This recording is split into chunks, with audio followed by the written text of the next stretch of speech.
Bismillahirrahmanirrahim. Assalamualaikum warahmatullahi wabarakatuh.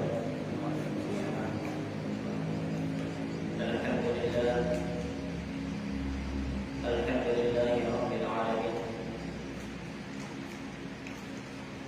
Wassalatu wassalamu ala asyrafil anbiya'i wal mursalin.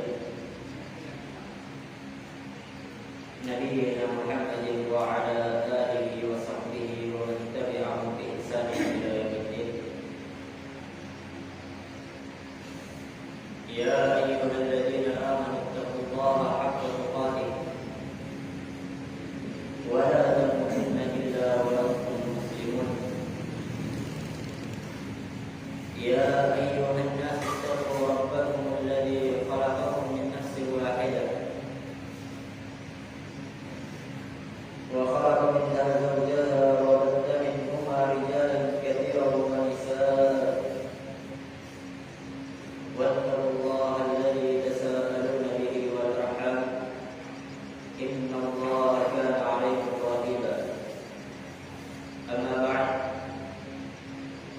فيا معشر المسلمين وزمرة المؤمنين الإخوة yang dimuliakan oleh Allah Subhanahu wa taala. Maka pertama-tama kita kembali bersyukur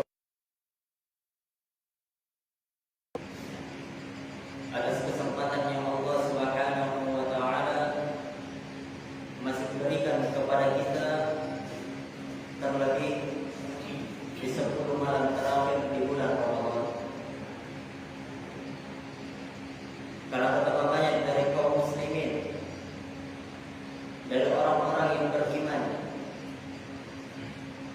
mereka sangat ingin masuk dan bisa beribadah di 10 terakhir dari bulan Ramadan ini, karena keutamaan, karena kebaikan, karena pahala yang sangat besar yang Allah Subhanahu wa taala janjikan kepada orang-orang yang beribadah di 10 malam terakhir tersebut. Sebagaimana Nabi kita Muhammad sallallahu alaihi wasallam, Aisyah radhiyallahu taala anha mengatakan, kana Nabi sallallahu alaihi wasallam idza dakhala al-'ashr, bahwa Nabi sallallahu alaihi wasallam tatkala telah masuk 10 hari, yakni 10 terakhir di bulan Ramadan, syadda mizarahu wa ahya laylahu wa ayqadha ahlahu. Nabi sallallahu alaihi wasallam ketika memasuki 10 terakhir dari bulan Ramadan, beliau menguatkan ikat pinggangnya, menghidupkan malamnya, dan membangunkan keluarganya. Untuk apa? Itu semua semata-mata dia hidupkan malamnya untuk beribadah kepada Allah Subhanahu wa taala. Dan salah satu amalan Nabi sallallahu alaihi wasallam yaitu adalah i'tikaf, berdiam diri di dalam masjid, beribadah semata-mata hanya kepada Allah Subhanahu wa taala. Anna Nabi sallallahu alaihi wasallam kana ya'takifu al-'ashr al-awakhir min Ramadan hatta tawaffahu Allah. Yang mana Nabi kita Muhammad sallallahu alaihi wasallam itu selalu melakukan i'tikaf pada 10 malam terakhir di bulan Ramadan sampai beliau wafat. Jadi setiap datang bulan Ramadan, pasti Nabi sallallahu alaihi wasallam melakukan i'tikaf 10 hari terakhir di bulan Ramadan tersebut. Hatta tawaffahu Allah, sampai Nabi sallallahu alaihi wasallam Allah wafatkan. Tsumma i'takafa azwajuhu min ba'di. Setelah Nabi wafat, maka istri-istri beliau pun melakukan i'tikaf juga di dalam masjid, mengikuti Nabi Muhammad sallallahu alaihi wasallam. Dan salah satu alasan terbesar mengapa seorang muslim itu melakukan ibadah di bulan beribadah di 10 terakhir di bulan Ramadan. Salah satu sebab terbesarnya karena di dalam 10 terakhir Ramadan itu ada yang namanya Lailatul Qadar, malam kemuliaan. Allah Subhanahu wa taala berfirman, "Fihi lailatun khairun min alfi syahr." Pada malam itu ada satu malam yang lebih baik daripada 1000 bulan. Lebih baik dari 83 tahun lamanya. Makanya seseorang itu, seorang yang beriman, pasti berusaha memaksimalkan ibadahnya di 10 malam terakhir. Bagaimana tidak? Sekali dia sholat bertepatan dengan Lailatul Qadar, itu sama saja dia sholat selama 83 tahun. Di sini belum ada yang sampai 83 tahun. Tapi jika dia beribadah bertepatan dengan malam itu, khairun min alfi syahr, bahkan kata Allah, lebih baik daripada 1000 bulan. Lebih baik dari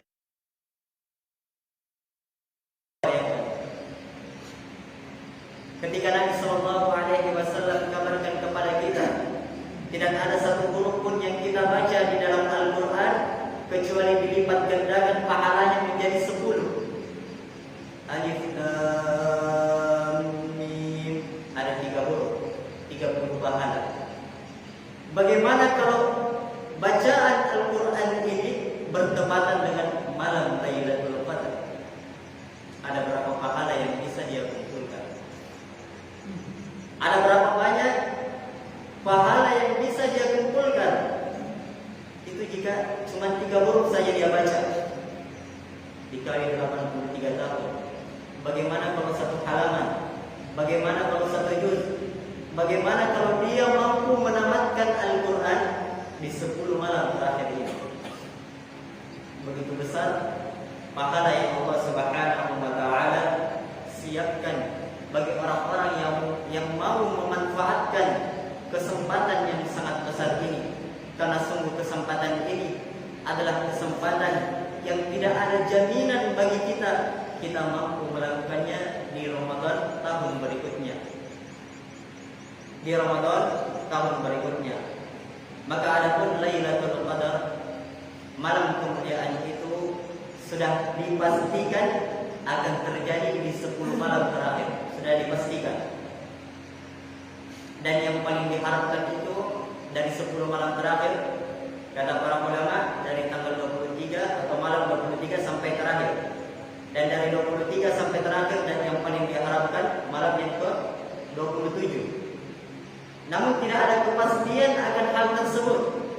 Yang pastinya apa? 10 malam terakhir pasti akan terjadi padanya Lailatul Qadar. Makanya orang yang beriman, orang yang cerdas itu bukan mencari kapan Lailatul Qadar. Dia tidak sibuk mencari.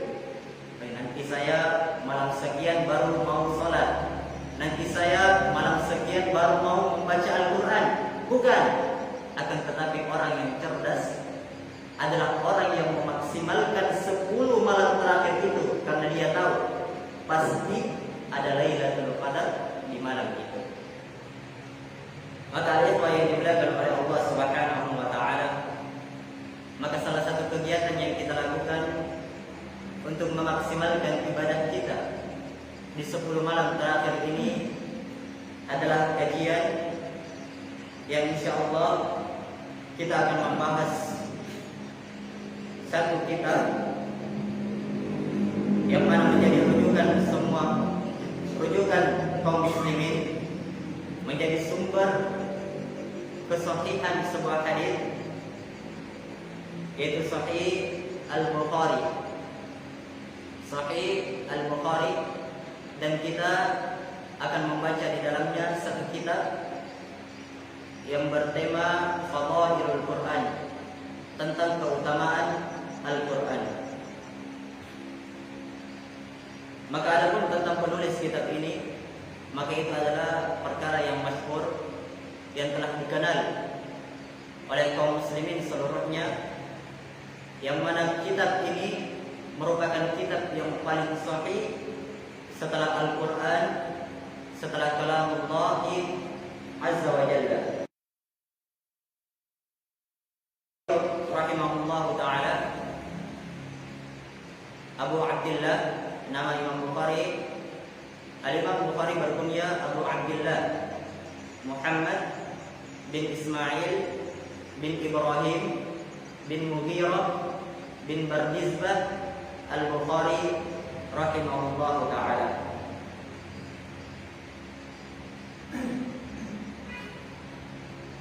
Kemudian di sini kata Imam Bukhari rahimahullahu ta'ala, Bismillahirrahmanirrahim, Kitabu Fadailil Quran. Kata beliau Bismillahirrahmanirrahim. Maka sebagaimana yang sering kita bahas, bahwa para ulama itu di dalam menulis kitab-kitab mereka, beliau membiasakan dengan memulainya dengan Bismillahirrahmanirrahim, sebagaimana mencontoh Al-Quran, mencontoh Nabi Sallallahu Alaihi Wasallam dalam surat-suratnya, dan sebagaimana kebiasaan para salafus saleh di dalam memulai kitab-kitab mereka. Maka kata penulis rahimahullah, Bismillahirrahmanirrahim, Kitabu Fadailil Quran. Kitab, jadi kitab itu artinya dia tersusun dari beberapa bab. Kitabu Fadailil Quran. Fadail itu jamak dari fadilah, artinya keutamaan, kelebihan Al-Quran. Namun yang dimaksud di sini Fadailul Quran, keutamaan Al-Quran, bukan keutamaan Al-Quran itu saja, akan tetapi mencakup padanya keutamaan orang yang membacanya, keutamaan orang yang mengamalkannya, keutamaan Ahlul Quran itu sendiri. Jadi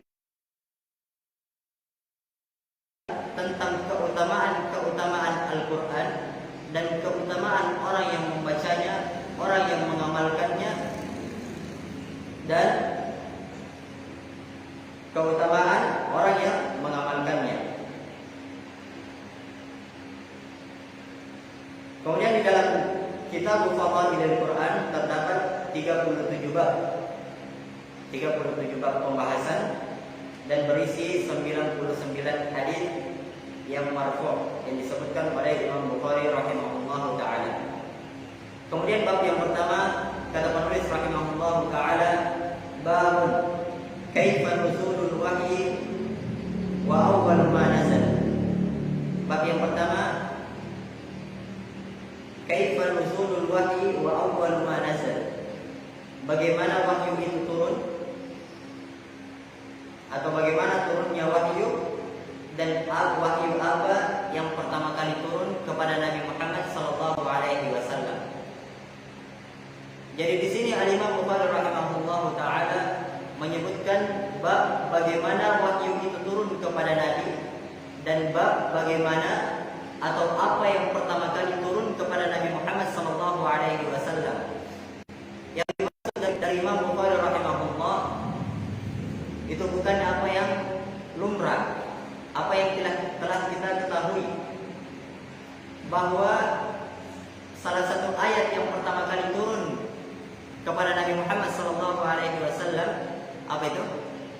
Surah Al-A'la, Iqra. Itu yang pertama kali turun kepada Nabi Muhammad sallallahu alaihi wasallam. Kemudian disusul setelahnya surah Al-Muddathir, 5 atau 6 ayat. Bukan itu yang dibahas oleh Al-Imam Bukhari rahimahullahu taala. Akan tetapi Al-Imam Bukhari rahimahullahu taala itu berfokus tentang bahwa awal turunnya wahyu atau bagaimana keadaan turunnya wahyu itu mengandung keutamaan. Jadi Al-Imam Bukhari bukan menjelaskan tentang ayat yang pertama kali turun, akan tetapi keadaan turunnya Al-Quran itu memiliki keutamaan yang sangat banyak. Kemudian Al-Imam Bukhari menyebutkan satu asar dari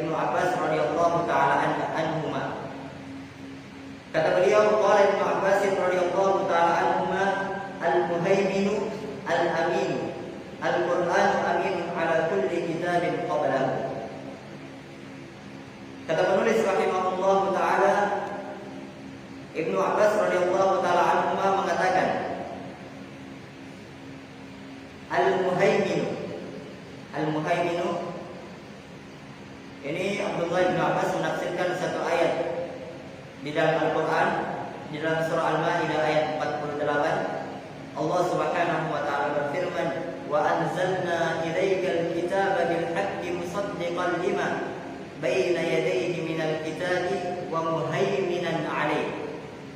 Kata Allah Subhanahu wa taala, dan kami turunkan kepada engkau wahai Muhammad satu kitab dengan benar, musaddiqan lima baina yadayhi, sebagai pembenar terhadap apa yang berada di kedua tanganmu dari kitab-kitab, wa muhaiminan alaih, dan sebagai muhaimin.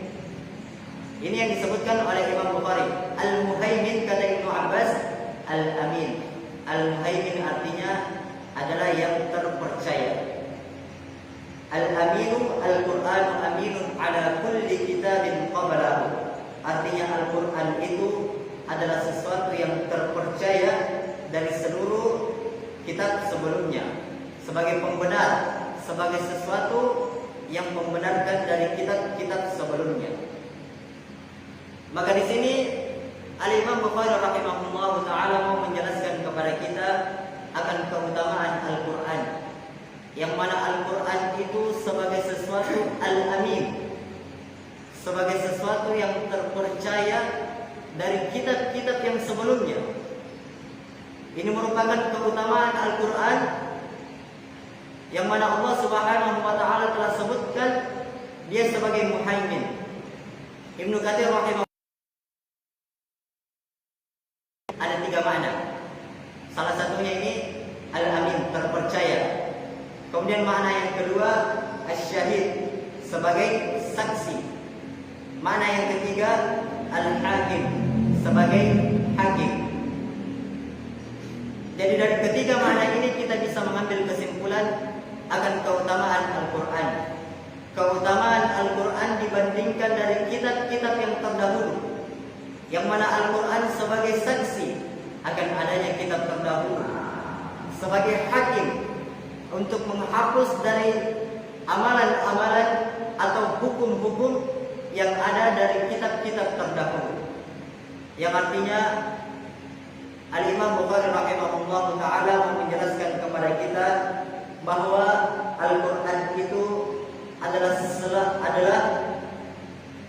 sesuatu yang memiliki keutamaan yang sangat besar dibandingkan kitab-kitab yang sebelumnya.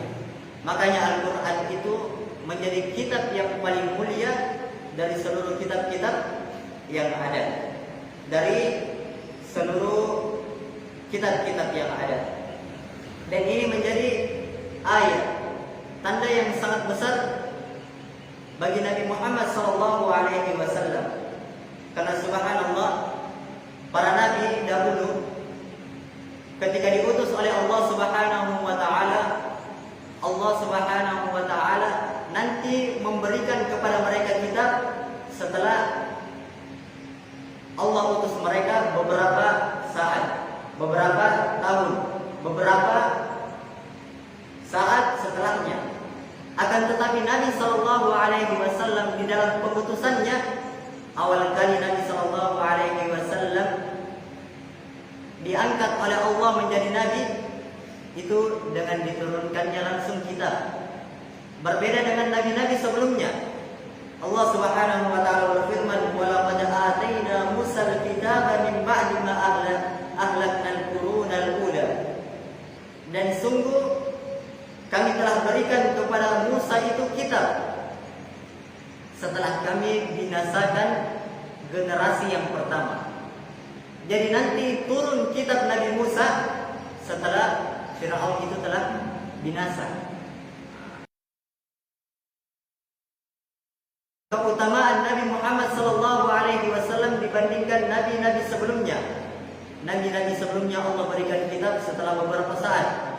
Akan tetapi Allah Subhanahu wa taala menurunkan wahyunya kepada Nabi Muhammad itu pertama kali setelah Nabi SAW telah berumur 40 tahun. Yang mana Nabi SAW pada saat itu Nabi bersendiri di Gua Hira. Maka ketika Jibril alaihi salatu wassalam datang kepada Nabi Muhammad SAW menurunkan wahyunya, kata Jibril, "Iqra", bacalah. Maka kata Nabi, "Ma ana biqari", saya tidak bisa membaca. Sampai 3 kali Jibril ulang, "Iqra, bacalah." Kata Nabi, "Ma ana biqari." Saya tidak bisa membaca. Sampai ketiga kalinya Jibril alaihi salatu wassalam mengatakan, "Iqra." Bacalah. Kemudian turunlah dari surah Iqra ini sampai 5 ayat. Maka ini salah satu keutamaan Nabi Muhammad sallallahu alaihi wasallam. Kemudian kita baca hadis yang pertama. Jadi sebagaimana yang diketahui bahwa kita Sahih Bukhari ini, Al-Imam Bukhari rahimahullah ta'ala menyebutkan hadisnya itu beserta dengan sanad-sanadnya, beserta dengan guru-gurunya.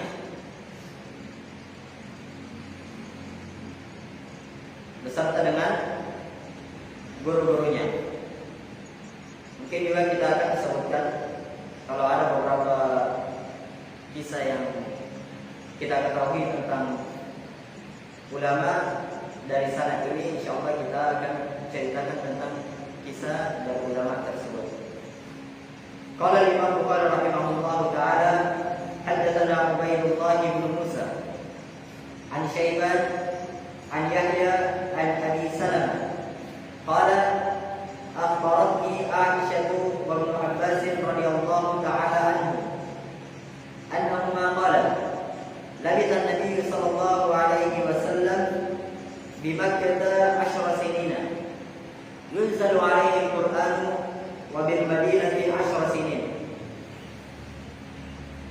Kata Imam Bukhari rahimahullah taala telah menceritakan kepada kami Ubaidullah bin Musa, guru Imam Bukhari, an Syaiban dari Syaiban, an Yahya dari Yahya, an Abi Salamah dari Abu Salamah,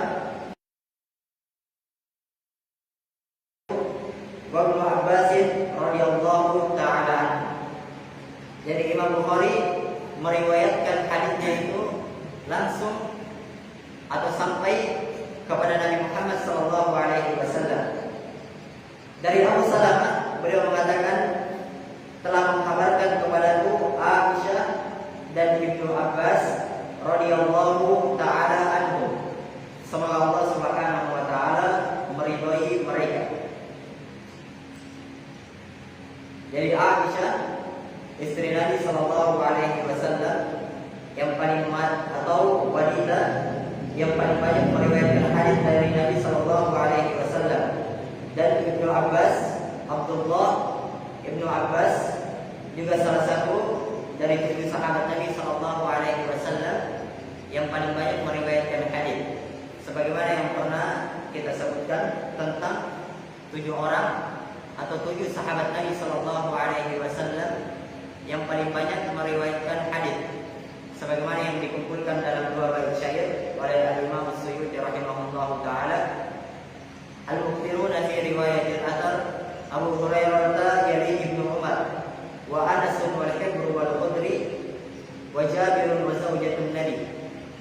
Sahabat Nabi sallallahu alaihi wasallam yang paling banyak meriwayatkan hadis yang pertama Abu Hurairah, setelahnya Anas, setelahnya Al-Hibr Abdullah bin Abbas, ini Abdullah bin Abbas, setelahnya Al-Khudri Abu Sa'id Al-Khudri, Sa'ad bin Malik bin Sinan Abu Sa'id Al-Khudri. Kemudian yang keenam Jabir bin Abdullah, yang ketujuh Aisyah radhiyallahu taala anha. Annahuma qala, mereka berdua mengatakan, yakni Abdullah dan Aisyah radhiyallahu taala anha, labitha Nabi sallallahu alaihi wasallam di Makkah 10 sinina. Nabi sallallahu alaihi wasallam itu tinggal di Makkah selama 10 tahun. Yunzalu alaihi al-Qur'an, yang mana 10 tahun ini Al-Qur'an itu diturunkan kepadanya. Wa bil Madinati 10 sinina, dan juga selama 10 tahun. Di sini ada iskal, ada permasalahan bagi orang yang mungkin pertama kali membacanya. Dikatakan Nabi sallallahu alaihi wasallam diturunkan Al-Quran selama 10 tahun di Makkah, kemudian 10 tahun di Madinah. Sementara yang kita ketahui bahwa Nabi Sallallahu Alaihi Wasallam itu diangkat menjadi Nabi pada umur keberapa? 40 tahun. Beliau wafat pada umur keberapa? 63. Ada berapa totalnya? 23 tahun. Sementara di sini dikatakan cuma 20 tahun. Artinya ada 3 tahun yang tidak diturunkan Al-Quran. Itu kalau kita pertama kali membacanya. Akan tetapi yang dimaksud di sini kata para ulama bahwa 10 tahun di Makkah, 10 tahun di Madinah, mereka para ulama menjawab dengan 2 jawaban. Yang pertama, bahwa kebiasaan orang Arab itu ketika menyebut angka yang ada satuannya 11, 12, 13, mereka itu langsung membulatkannya. Jadi yang mana pada asalnya itu 13 tahun di Makkah, 10 tahun di Madinah. Jadi ini menjawab mengapa dikatakan di sini 10 tahun. Karena kebiasaan orang Arab menyebutkan 10 tahun itu adalah mereka membulatkan dari apa yang ada satuannya. Kemudian jawaban yang kedua, bahwa 10 tahun di sini maksudnya 10 tahun turunnya di Makkah itu adalah 10 tahun yang turun secara berkesinambungan, secara terus menerus. Karena ada pada saatnya itu Nabi Sallallahu Alaihi Wasallam terputus wahyu. Pertama kali turun di Gua Hira mendapatkan wahyu. Kemudian pula ke Khadijah radhiyallahu taala anha turun surah Al-Muddatsir.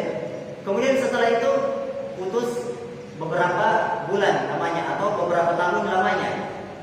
Makanya ada satu kisah seorang wanita atau lebih tepatnya Ummu Jahal. Siapa? Istrinya Abu Lahab. Ini bertanya kepada Nabi Sallallahu Alaihi Wasallam, wahai Muhammad, apakah syaitanmu ini telah meninggalkanmu? Karena wahyu tidak pernah turun. Jadi dia katakan, apakah syaitanmu ini telah meninggalkanmu? Artinya Jibril telah meninggalkanmu. Maka ketika Ummu Lahab ini mengatakan seperti itu, maka Nabi Sallallahu Alaihi Wasallam menurunkan ayatnya, "Wadduha wal laili idza saja ma wadda'aka rabbuka wa ma qala." Dan ini akan disebutkan nanti di hadis yang berikutnya. Jadi Nabi Sallallahu Alaihi Wasallam tinggal di Makkah itu selama 13 tahun wahyu turun dan 10 tahun di Madinah dan 10 tahun di Madinah. Maka di sini Al-Imam Bukhari rahimahullah taala menjelaskan kepada kita bahwa kenabian Nabi Muhammad sallallahu alaihi wasallam itu semua diisi dengan turunnya wahyu dari Allah Subhanahu wa taala, yang merupakan keutamaan yang sangat besar dibandingkan dari nabi sebelum Nabi Muhammad sallallahu alaihi wasallam. Sebelum Nabi Muhammad sallallahu alaihi wasallam, yang artinya Al-Qur'an itu merupakan sesuatu yang sangat mulia, sesuatu yang memiliki keutamaan yang sangat besar, yang dengannya Allah Subhanahu wa taala menurunkan kepada Nabi Muhammad sallallahu alaihi wasallam selama kenabiannya. Bahkan ketika mau wafatnya Nabi sallallahu alaihi wasallam itu semakin banyak wahyu turun kepada Nabi Muhammad sallallahu alaihi wasallam hingga sempurnalah Al-Qur'an ini dan wafatlah Nabi Muhammad sallallahu alaihi wasallam. Sallallahu alaihi wasallam. Berapa menit? Mau satu hadis lagi atau dua? Atau sudah cukup? Sudah cukup.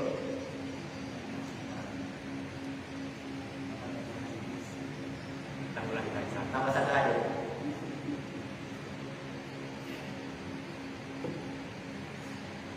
Imam Bukhari rahimahullah taala mengatakan, haddatsana Musa bin Ismail, haddatsana Muntamir, sami'tu Ali an Abi Utsman qala, umbitu anna Jibril an-nabiy sallallahu alaihi wasallam wa indahu Ummu Salamah faja'ala yatahaddatsu faqala an-nabiy sallallahu alaihi wasallam li Ummi Salamah man hadha aw kama qalat hadha lihiyatun falamma qama qalat wallahi ma hasibtuhu illa iyyah hatta sami'tu khutbah an-nabiy sallallahu alaihi wasallam yukhbiru khabara Jibril aw kama qala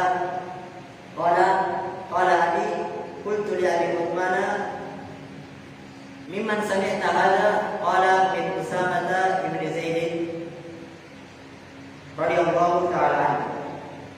Karena Imam Bukhari rahimahullah ta'ala telah menceritakan kepada kami Musa bin Ismail, telah menceritakan kepada kami Muntamir, bahwasanya dia mengatakan, saya mendengar Abi ayahku,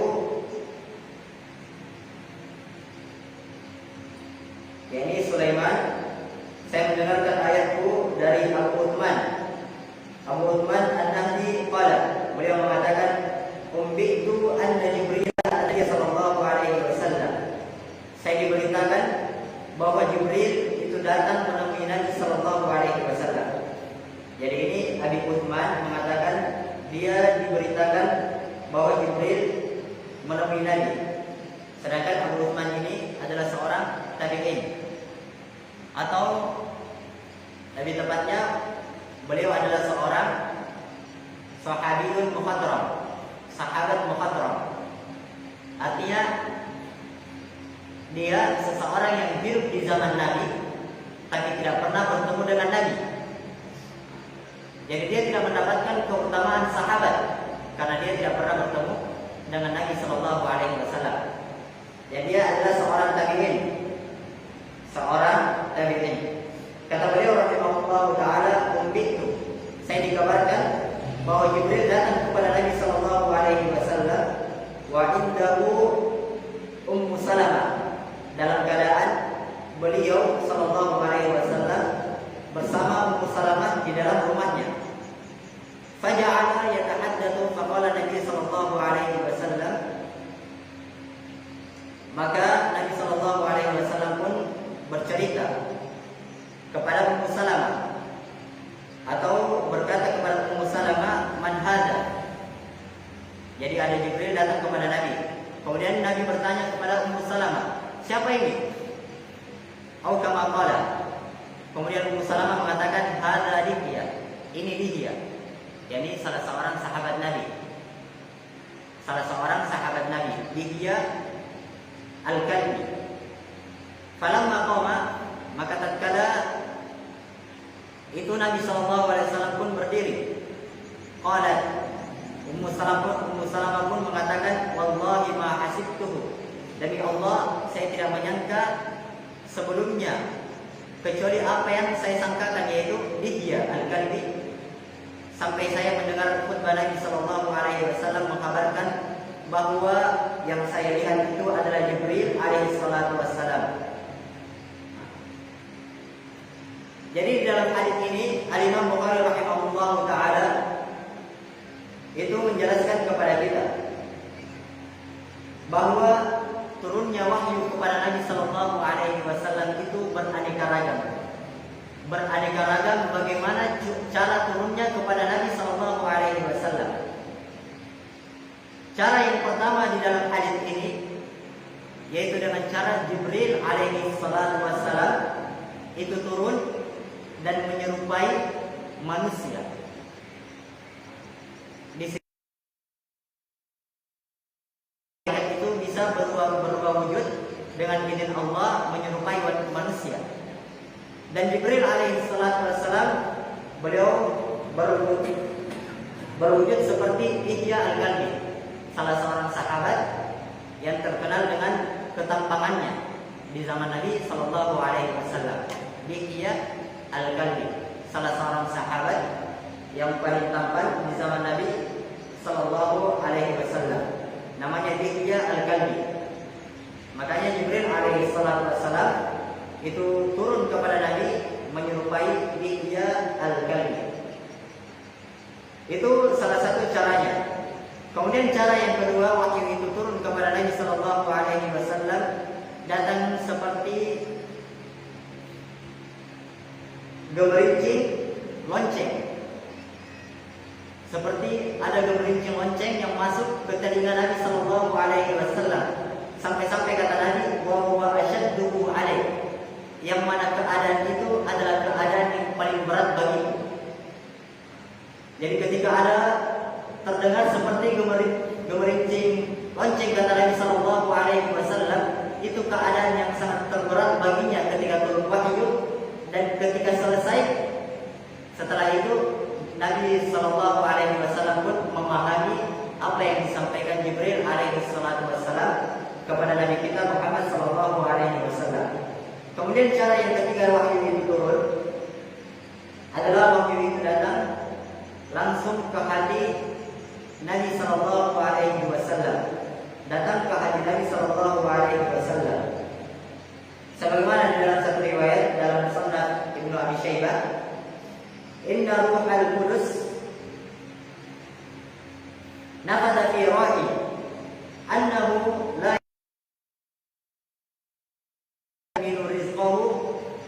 wa ajalah." Dalam semua riwayat dikatakan sesungguhnya Ruh Al-Qudus, yakni Jibril alaihi salatu wassalam, itu meniupkan sesuatu ke dalam hatiku yang berbunyi bahwasanya tidak ada satupun jiwa yang mati atau jiwa yang akan meninggal kecuali Allah Subhanahu wa taala telah menyempurnakan rezekinya dan telah menyempurnakan ajalnya. Ini salah satu cara wahyu turun. Jadi sudah ada berapa? Sudah ada 3. Kemudian cara yang keempat, yaitu Allah Subhanahu wa taala berbicara langsung kepada nabinya di balik hijab. Sebagaimana kejadian apa? Kejadian Isra Mi'raj Nabi Muhammad sallallahu alaihi wasallam. Yang kelima, wahyu itu turun dalam bentuk mimpi yang benar. Karena kita ketahui bahwa mimpi para nabi itu adalah wahyu dari Allah Subhanahu wa taala.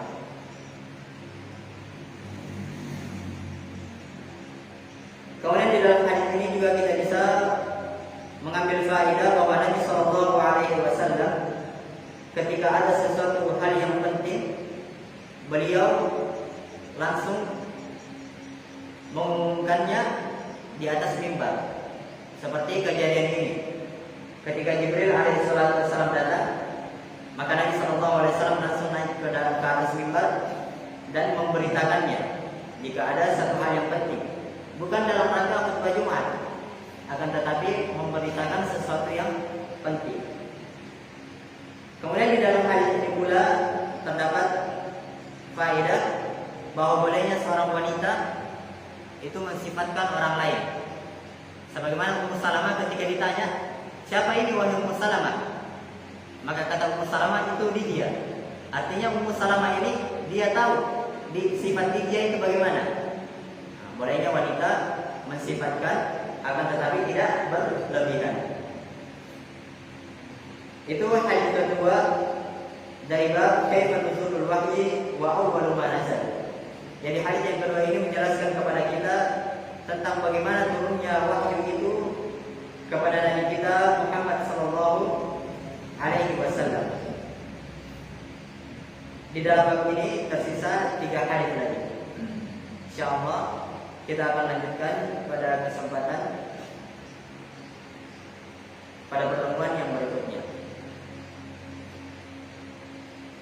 Semoga Allah Subhanahu wa taala menjadikan sisa Ramadan kita adalah Ramadan yang bermakna, menjadikan amalan yang kita lakukan adalah amalan yang semata-mata diterima atau semata-mata ikhlas kepada Allah Subhanahu wa taala, dan semoga Allah Subhanahu wa taala menjadikan kita adalah hamba-hamba yang senantiasa ketika mendapatkan Lailatul Qadar adalah hamba-hamba yang senantiasa